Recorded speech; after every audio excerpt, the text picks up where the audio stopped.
मुझे पता है किससे क्या सवाल पूछना है। जैसे ही अतीकुर रहमान ने बाबर के ये वकील बने, मैंने साबित कर दिया कि डीएनए एक है, यानी योगी गलत नहीं कह रहा। बात खत्म, केस क्लोज, नंबर 1। अब बात आती है जो उन्होंने कहा मैं संभल जाऊंगा, अखिलेश यादव जी ने कहा बिल्कुल जाइए, लेकिन भैया बहराइच में आप तो सेकुलर हैं ना, बीजेपी राइट विंग है, फार्सिस्ट है, कम्युनल है, हिंदू मुसलमान करती है, आप तो हिंदू मुसलमान नहीं करते ना, तो आप बिल्कुल संभल जाइए। लेकिन जब राम गोपाल मिश्रा को गोली मारी गई थी हरा झंडा नोचने के लिए, वो भी गलत था, उसे छत पर नहीं चढ़ना चाहिए था, लेकिन छत पर चढ़ने की सजा मौत नहीं हो सकती। तो भैया अखिलेश यादव जी, आप राम गोपाल मिश्रा के घर भी चले जाते, भाई चुनाव तो आप बहराइच से भी लड़ते हैं ना। तो अब आप ये बताइए कि क्या आप हिंदू मुसलमान में फर्क करते हैं या एक समझते हैं? अगर कोई फर्क नहीं है तो आप बहराइच क्यों नहीं गए, और राहुल गांधी बहराइच क्यों नहीं गए? और तीसरी बात, फिर अपनी बात खत्म करूंगा, तहसीन भाई ने कहा कि विपक्ष ये सवाल जरूर पूछेगी कि बाहर से लोग कैसे आ गए, पाकिस्तान के वहां पर कार्ट्रिजेस कैसे आ गए, नाविका, ये जरूर पूछेंगे, लेकिन ये नहीं पूछेंगे अरे नाविका इतने पत्थर आ गए जितने ईटे के भट्टे पे पत्थर नहीं होते। बिल्कुल, इस सवाल पर किसी ने कुछ नहीं उठाया। और यही सवाल अनुराग भदौरिया जी, पहला सवाल आपसे जवाब दीजिए, तहसीन आप पर आ रही है जी। अनुराग भदौरिया जी, बहराइच तो नहीं गए अखिलेश जी? देखिए बड़ा अच्छा सवाल पूछा है। वही नाविका जी मैं पूछना चाहता हूं कि वो लखनऊ में बहुत दूर नहीं है, भारतीय जनता पार्टी की सरकार पूरी की पूरी कैबिनेट यहां रहती है, मात्र 7-8 किलोमीटर दूर लखनऊ में विकास नगर में अमन गौतम की पुलिस कस्टडी में मौत हो गई। कोई नहीं गया बीजेपी का नेता, समाजवादी लोग गए और उन्हें आर्थिक मदद भी की। ये समाजवादी लोग हैं। क्यों बीजेपी का नेता नहीं गया, जरा पूछना चाहता हूं। वहां पुलिस वाले सस्पेंड भी हुए, उनको दोषी भी हुए पुलिस वाले, इसी सरकार से हमने मांग की, फिर सरकार ने पुलिस वाले सस्पेंड किए, लेकिन बीजेपी का नेता कोई नहीं गया आर्थिक मदद करने के लिए। छोटी सी बच्ची है अमन गौतम की, छोटी सी बच्ची, और भटक रही है, कोई दर्द नहीं निकला। आप गोपाल मिश्रा पर तो कुछ नहीं कहना चाहेंगे ना? गोपाल मिश्रा पर तो आपके पास कुछ नहीं है ना कहने को, आप सिर्फ मुद्दे को भटकाने की बात करेंगे। उधर अतीकुर रहमान को याद आ रहा है बाबर का विल, उनको ये नहीं याद आ रहा कि बाबर ने कितने मस्जिद बना दिए मंदिरों को गिराकर, ये नहीं याद आ रहा, लेकिन विल याद आ रही है जहां कहा कि भाई गौ हत्या मत करना। ये डीएनए नहीं है तो क्या है राधिका खेड़ा जी? बिल्कुल आपने सही कहा, बाबर का डीएनए कहां है ये आज आपके शो पे भी हमें दिखाई पड़ता है। लेकिन अनुराग भाई ने 2 बातें करी। उन्होंने बच्चों की पढ़ाई के बारे में बात करी। अरे आपके नेता के बच्चे भी बाहर पढ़ने जाते हैं, वो जब बाहर पढ़ने जाते थे तो अखिलेश यादव जी फरार रहते थे उत्तर प्रदेश से, इंपॉर्टेंट चीजों पे लंदन में ही रहते थे, सब जानते हैं।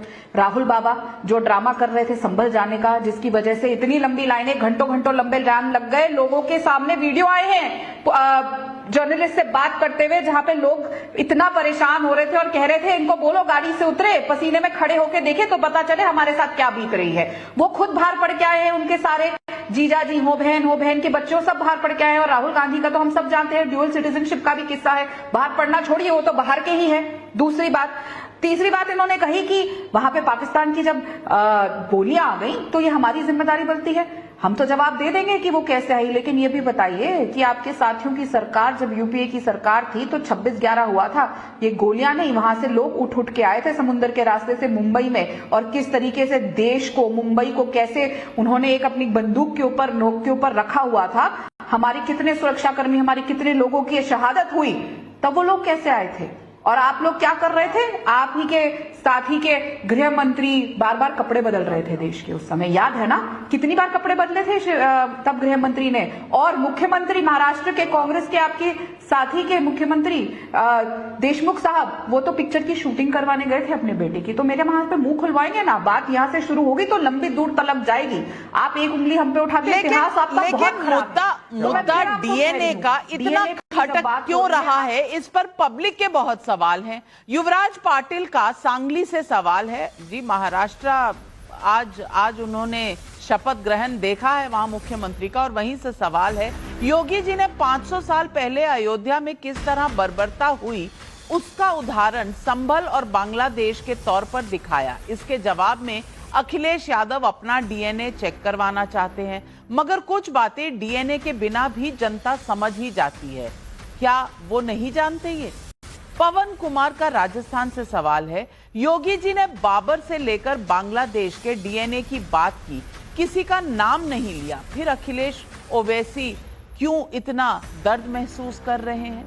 नरेश चंद्र शुक्ला का यूट्यूब पर सवाल है, क्या डीएनए पर सिर्फ अखिलेश जी को ही बोलने का अधिकार है? अगर सीएम योगी इस पर बोलते हैं तो अखिलेश जी इतना बुरा क्यों मान लेते हैं? जवाब दीजिए अनुराग भदौरिया जी।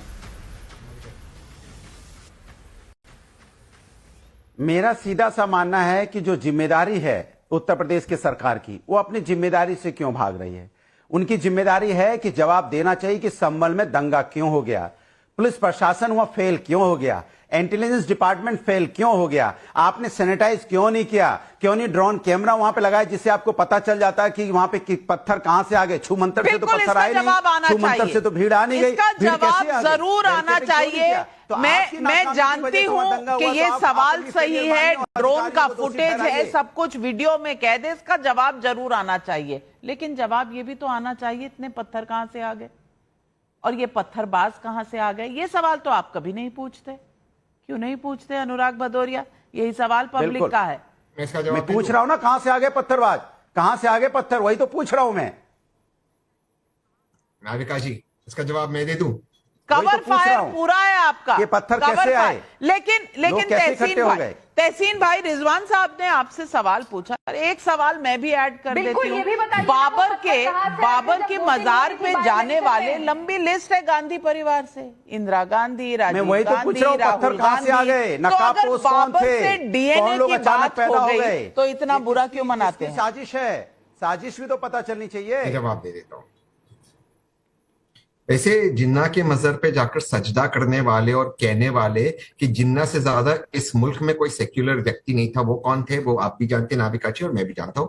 खैर, बात पास्ट की नहीं, लेकिन अगर वर्तमान की बात करें तो औरंगजेब की मजर आज भी वर्तमान केंद्रीय सरकार उसे संभाल रही है, मेंटेन कर रही है और उसको रिस्पेक्ट दे रही है।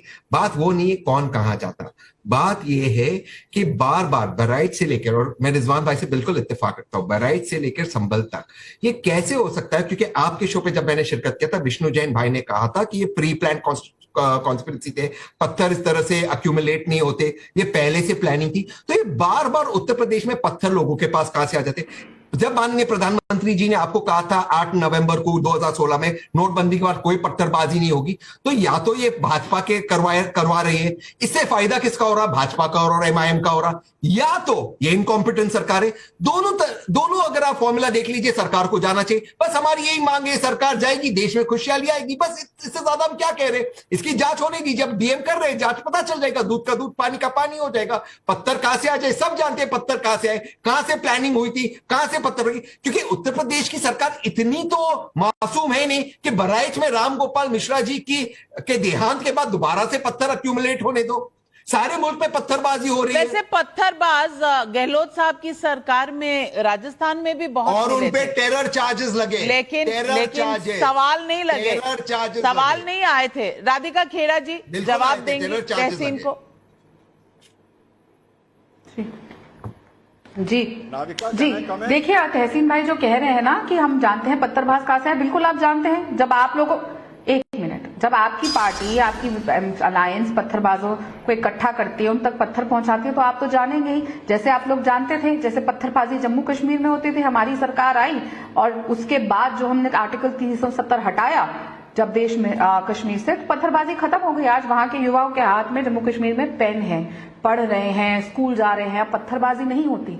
हमारी पार्टी, हमारी सरकारें पत्थरबाजी रोकने का काम करती हैं और यहाँ पे भी करेंगी। आज नहीं तो देर सवेर उन बच्चों के हाथ में, उन लोगों के हाथ में भी काम होगा, पेन होगा। शिक्षा होगी, पत्थर नहीं होंगे। यही तो दिक्कत है ना। कांग्रेस पार्टी सदियों से जो बाबर के डीएनए से मेल खाते हैं, बाबर के यहाँ पे जाके चादर चढ़ाते हैं, उनको नमन करते हैं, वो लोग पत्थर ही तो पकड़ाएंगे। वो कहाँ शिक्षा पढ़ाएंगे ना